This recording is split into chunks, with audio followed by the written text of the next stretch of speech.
행복한 교회 승리하는 성도 여러분, 하루의 성경 한 장 묵상, 또 유튜브 5분 메시지, 그리고 30분 기도하는 것, 이것을 목표로 달리는 함께하는 153 시간에 오신 것을 환영합니다. 오늘도 하나님께서 우리에게 새롭게 열어주신 하루 시즌2 76번째 시간 12월 23일 목요일 순서입니다.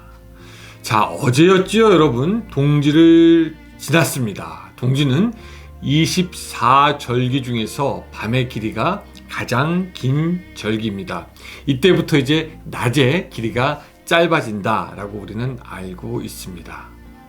어두움이 점점 짧아지고 낮이 더 길어진다. 해가 일찍 뜨고 늦게 지는 시기가 왔다라는 것입니다.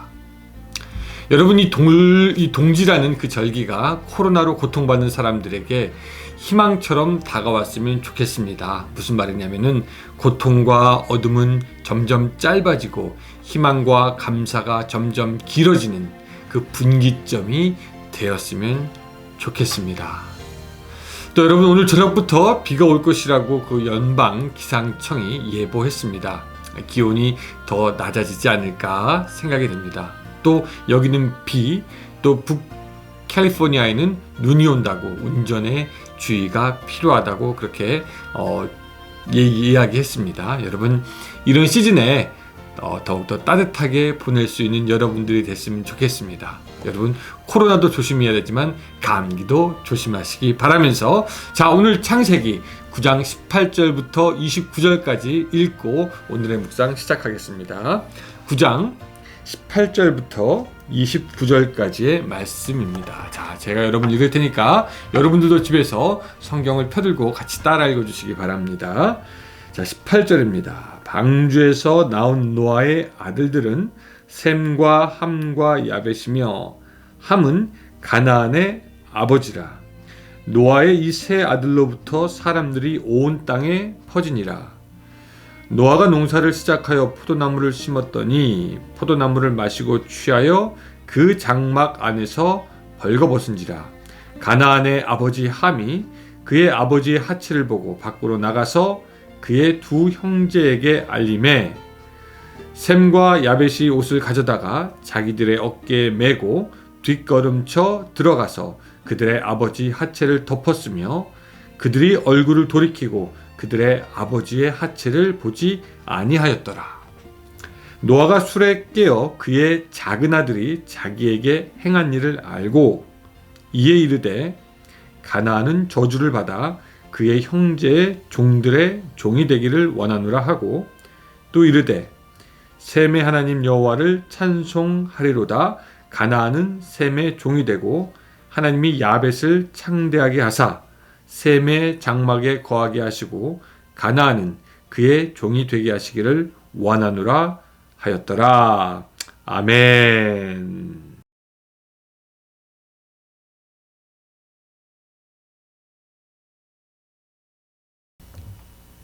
여러분이 오늘 본문 9장을 읽어가노라면, 하나님이 노아를 방주에서 구원하시고 다시는 인류를 물로 심판하지 않겠다 약속하시면서 무지개를 증거로 보여주신 것을 알게 됩니다.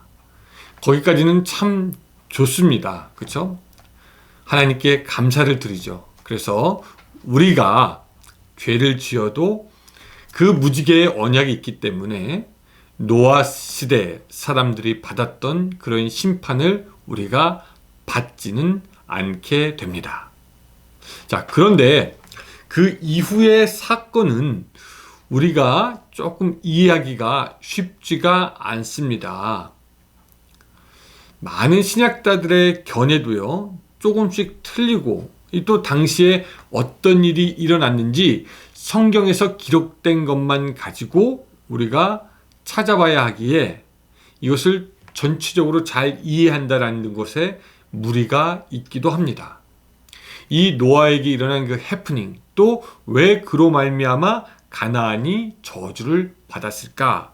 많은 사람들이 궁금해하고 이것을 명쾌하게 밝혀내기가 쉽지는 않습니다. 근데 이제 하지만 우리는 이미 하나님께서 우리에게 주신 이 성경 전체로 그 내용을 오늘 본문으로 비추어 보아서 아마 하나님께서 이런 의도가 있었을 것이다 라고 추측할 수 있고 거기서 교훈을 가져올 수 있습니다. 그래서 오늘 본문을 같이 한번 좀 보면서 하나님의 은혜를 나누려고 합니다. 자, 먼저 그 전에 여러분 오늘 본문이 어떤 본문입니까? 노아가 포도주를 먹고 취했을 때 그 장막에서 벌거벗고 누워 있잖아요. 그쵸? 그때 자기 아버지가 취해서 누워 있는 것을 함이라는 아들이 봅니다. 그리고 그 함은 나와서 자기가 본 것을 자기의 형제 셈과 야벳에게 이야기를 합니다. 그 셈과 야벳은 그 이야기를 듣고 뒷걸음쳐 들어가서 아버지의 하체를 보지 않고 그 아버지의 하체를 덮어줍니다. 그리고 그곳에서 나오게 됩니다. 잠에서 깬 노아는 작은 아들 함이 한 것을 보고 저주하는데 재밌는 것은 함을 저주하는 것이 아니라 함의 아들 가나안을 저주하는 것이 오늘의 내용이 되는 것이죠. 자, 여기서 많은 사람들이 궁금해하는 그 두 가지 의문이 있는데요. 그것을 한 가지씩 우리가 좀 풀어보도록 하겠습니다. 첫 번째, 노아는 왜 포도주를 마시고 취해서 그 장막 안에서 벌거벗고 있었는가에 대한 내용입니다.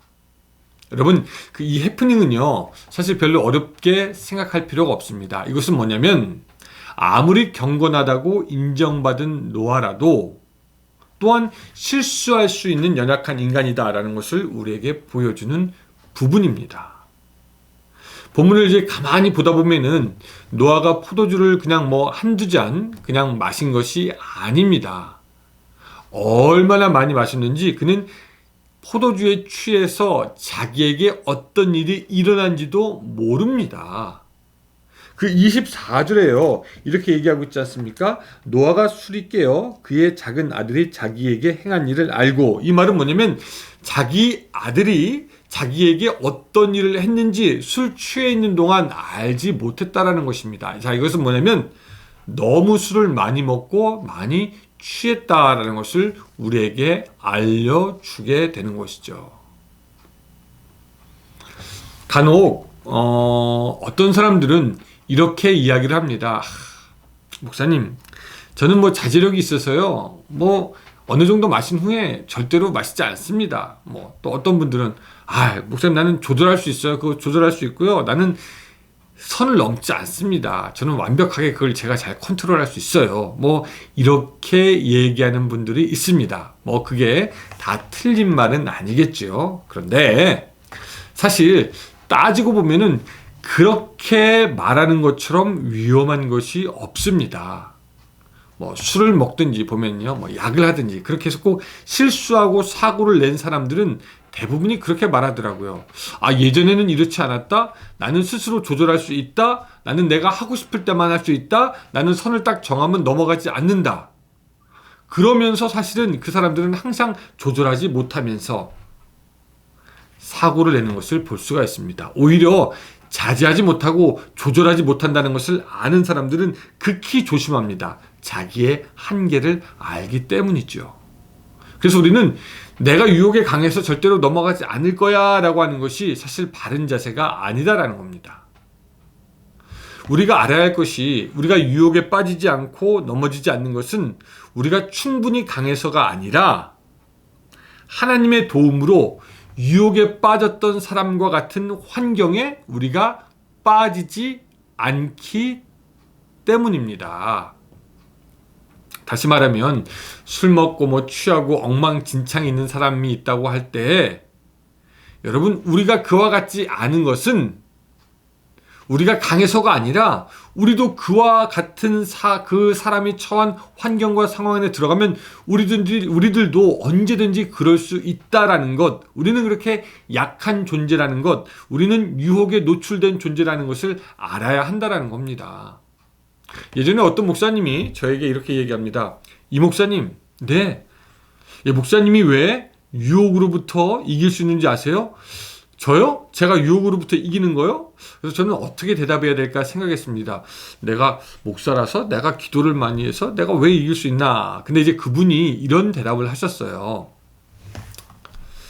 목사님이 뭐 이성의 유혹이든 돈의 유혹이든 어떤 유혹을 이기는 것은 목사님이 충분히 강하고 믿음이 있어서 그런 것이 아니라 유혹을 받지 않는 상황 가운데 놓였기 때문에, 하나님의 도우심으로 유혹이 받는 상황에서 나와 있기 때문에 그런 것이지, 어떤 이성이든지 유혹하려고 하면 넘어지지 않을 사람이 없고, 돈에 대한 유혹도 그 액수가 크고 커지면은 넘어가지 않을 사람이 없습니다라고 하는 얘기를 제가 들은 기억이 납니다.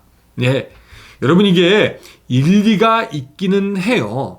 우리가 유혹을 이길 수 있는 것이 아니라 하나님이 사실은 우리를 도와서 우리로 하여금 유혹을 받을 상황에서 벗어나게 해주시기 때문에 우리가 유혹 가운데서도 하나하나 이기고 나갈 수 있는 것이지요.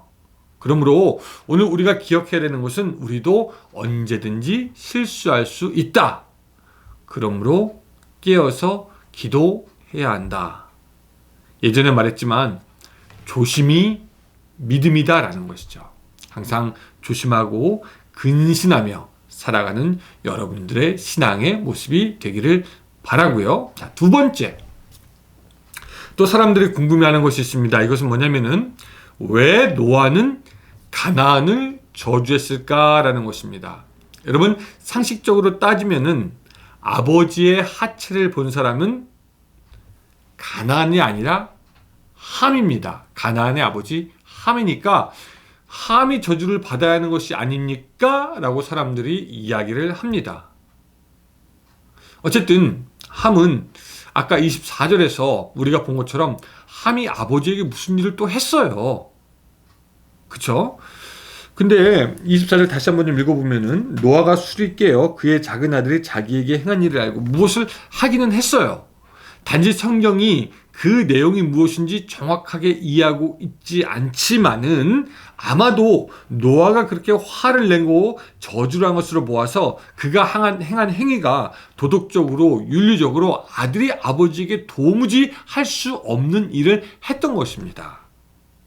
그래서 노아가 저주를 하는데, 여러분, 그 노아의 저주는요 예언적인 저주다라고 할 수 있습니다. 노아가 함의 행동을 보고 인지하고 아는 동시에 함의 마지막 아들 이제 가나안이 나오는데요. 가나안이 얼마나 성적으로 타락하고 죄를 짓게 되며 하나님을 거역하게 될 것을 미리 알고 예언하며 거기에 대해서 저주를 했다라고 볼 수가 있겠죠. 그것이 물론 그 함에게도 큰 경고와 아픔이 될 것입니다. 자, 가나안이 어떠한 일을 했느냐? 거기에 대해서는 우리가 다음 장에서 조금 더 자세하게 살펴보게 될 것입니다.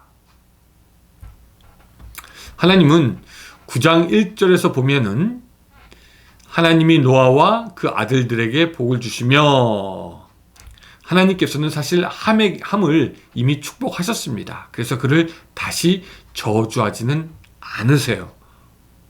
하지만 그 함에게 있던 죄악된 그것들은 가나안에게 그대로 이어지며, 가나안은 그 아버지를 닮아서 타락하고 음란하고 하나님을 떠나서 나중에 그 가나안 땅 전체를, 그가 살게 되는 땅이 가나안 땅이 되는데 가나안 땅 전체를 죄악이 관영한 땅으로 만드는 것을 노아가 알았기에 예언적인 저주를 했다라고 볼 수가 있겠습니다. 아비가 죄인이라고 해서 그 자식이 자동적으로 죄인이 되는 것은 아니지만, 아비의 죄악된 행동이 자식에게 영향을 미칠 수 있다라는 것을, 아니 미친다라는 것을 우리에게 보여주는 한 가지 예가 될 수도 있겠습니다. 자, 많은 사람들이 궁금해하는 이 두 가지 좀 살펴보았는데요.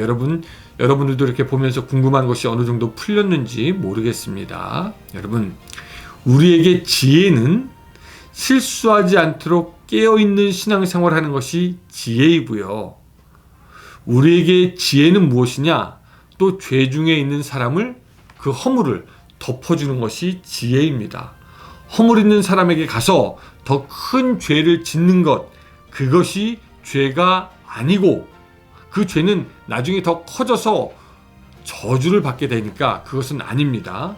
그것이 아니고 허물을 가려주고 끝을 내며 다시 경건한 삶을 걸어가는 것이 바로 우리의 지혜가 된다라는 것이죠. 사랑하는 여러분, 오늘 하루 살아가면서 함처럼 되지 아니하시기를 바랍니다. 셈과 야베처럼 지혜롭게 주어진 신앙의 여정을 잘 마무리하는 여러분들이 되시기를 주님의 이름으로 축복합니다. 기도하겠습니다. 사랑과 은혜가 충만하신 하나님 아버지, 오늘 우리가 주님을 따를 수 있도록 주여 도와주시되 하나님 노아처럼 되지 아니하고 깨어 근신하며 하나님의 오시는 것을 다시 기다리는 우리의 신앙이 될 수 있도록 도와주시고, 다른 사람들의 허물을 발견했을 때 그것을 덮어주고 끝내는 아버지의 믿음이 될 수 있도록 주여 도와주시옵소서. 그래서 오늘 하루도 또한 하나님께 영광 돌리는 하루 살 수 있도록 도와주시옵소서. 예수님의 이름으로 기도드리옵나이다. 아멘. 네, 감사합니다 여러분. 오늘 여기서 153 마치고 여러분들 30분 동안 기도하시기 바라고, 또 묵상 안 하신 분들은 묵상하시기 바라고요. 저는 내일 금요일날 뵙겠습니다. 안녕히 계세요.